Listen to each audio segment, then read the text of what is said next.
Subscribe करें और देखें एक दिल दहला देने वाली हॉरर स्टोरी। बिना घबराए बेल आइकॉन प्रेस करना ना भूलें।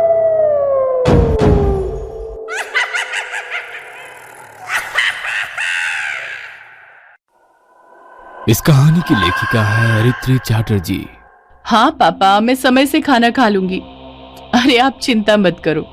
नहीं, अभी तो बस हम 2 लड़कियां हैं, एक और लड़की आने वाली है।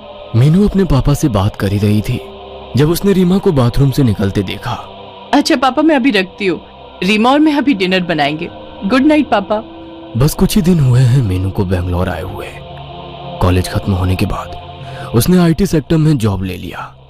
नए शहर में इंसान बहुत जल्दी अकेला पड़ जाता है, इसीलिए मीनू को जब इस गर्ल्स हॉस्टल के बारे में अपने ही ऑफिस कॉलीग रीमा से पता चला तो वो भी इधर शिफ्ट हो गई। मकान मालिक ने यह घर वर्किंग वुमेन के लिए हॉस्टल जैसा बनाया है।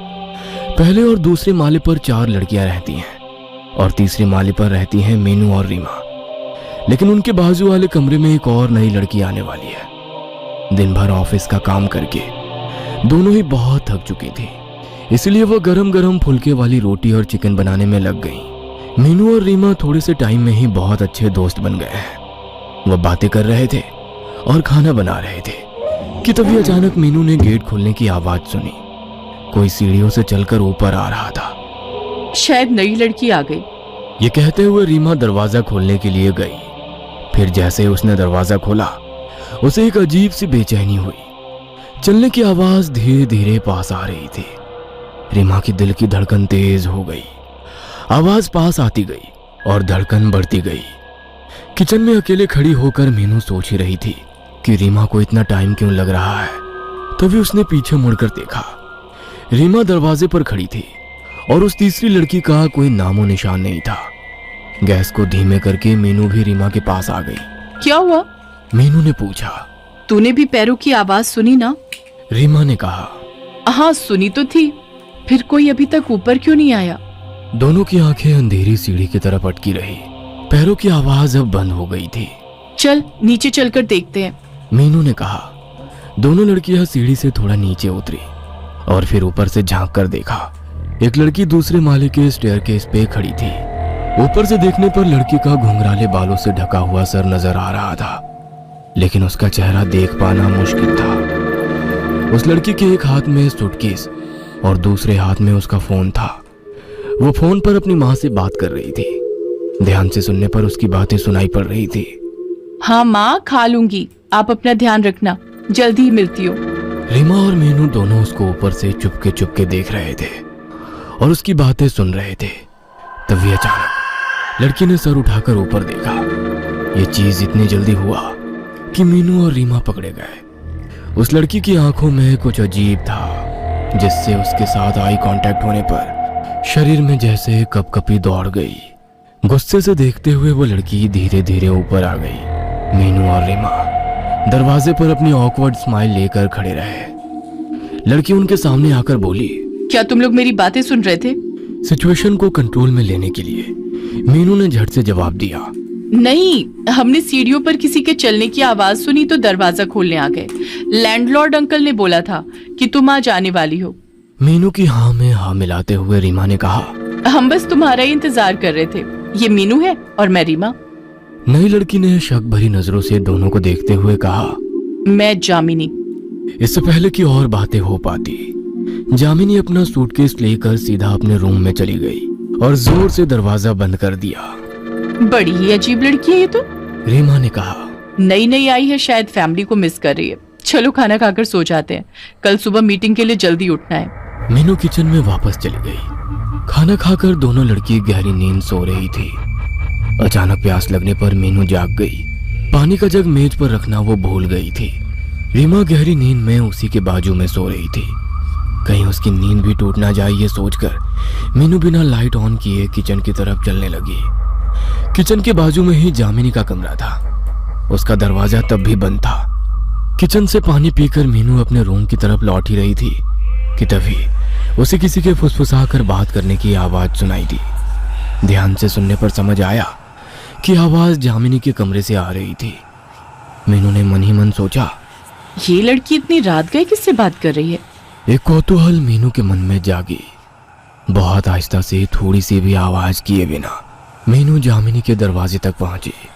फिर उसने हॉल से रूम के अंदर झांक कर देखा तो जामिनी बेड पर बैठी है। उसके खुले काले बाल हवा में उड़ रहे हैं और उसके सामने टेबल पर एक कैंडल जल रही है। जामिनी हाथ में एक फोटोग्राफ पकड़े हुए बेड पे बैठे बैठे झूल रही है और पागलों जैसे बड़बड़ कर रही है।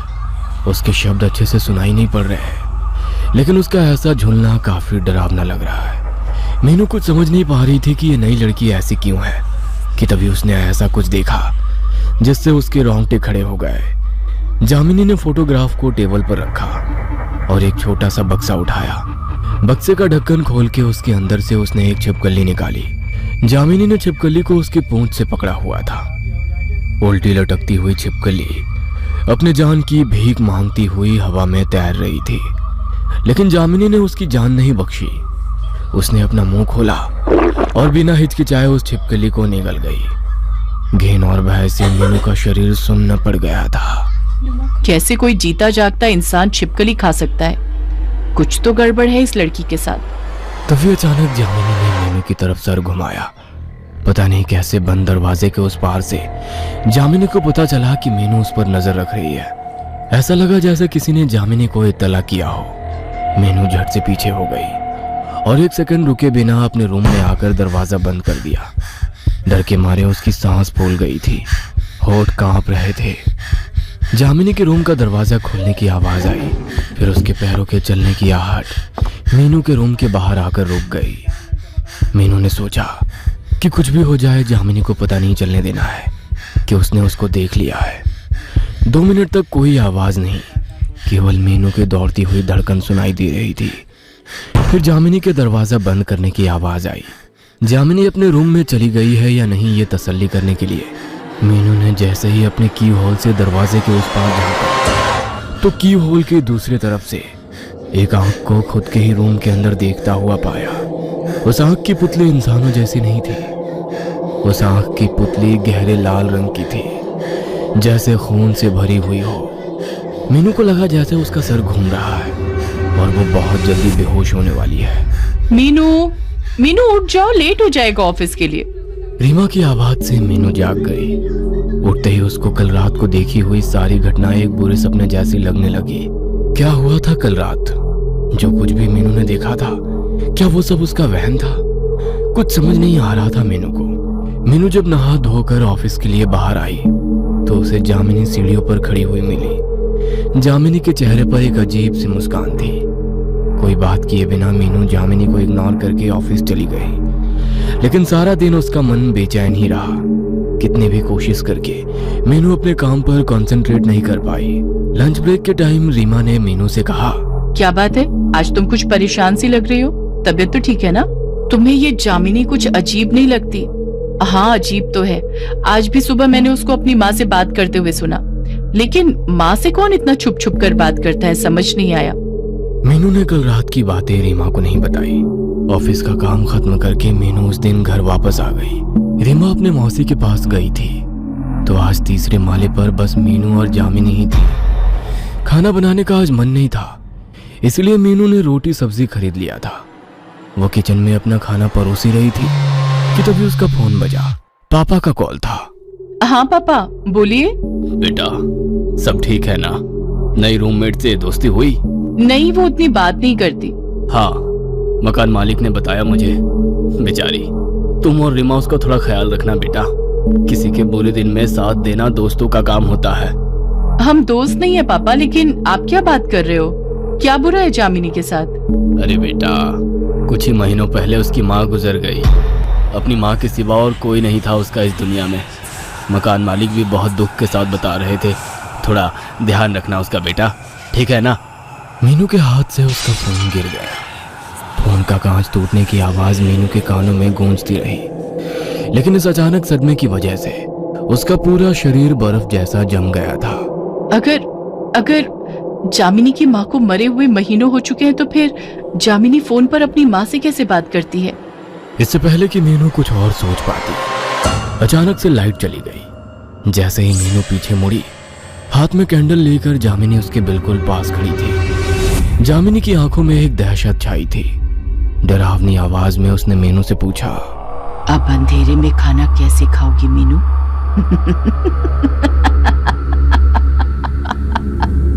जामिनी को खिलखिलाकर हंसते हुए देख मीनू का गला सूख गया। कैंडल की रोशनी में जामिनी और भी भयंकर लग रही थी। तुमने खाना खा लिया क्या?